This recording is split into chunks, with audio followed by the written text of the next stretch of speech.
Turning now to the United States, where U.S. President Donald Trump offered a warm welcome to Japanese Prime Minister Shinzo Abe.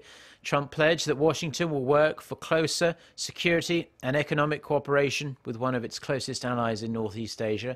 He also said that countering North Korea was a top priority of his administration. Ian Shin reports. The two-day U.S. Japan summit kicked off with a firm and friendly handshake in the Oval Office. Thank you, everybody. Strong hands. President Trump and Japanese Prime Minister Shinzo Abe discussed cementing their country's alliance, with the focus on maintaining regional peace and boosting their economic partnership. On North Korea's nuclear threats, Trump and Abe agreed to work together to bolster their defensive capabilities.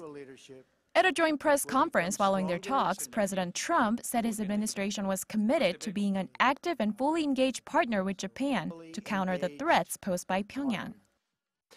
We will work together to promote our shared interests, of which we have many, in the region, including freedom from navigation and of navigation, and defending against the North Korean missile and nuclear threat, both of which I consider a very, very high priority.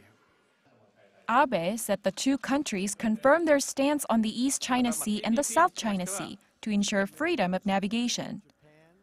Referring to Trump's commitment to bring jobs back to the United States, Abe expressed his wish to build a hopeful economic partnership in the future.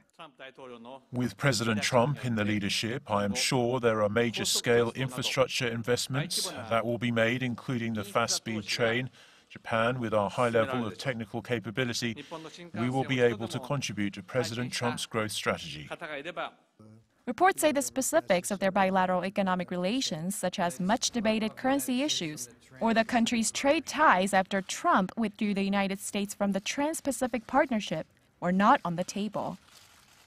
The two leaders are now at Trump's resort in Florida to continue their discussions over the weekend.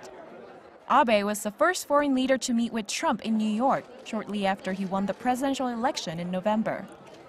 Shin, Arirang News.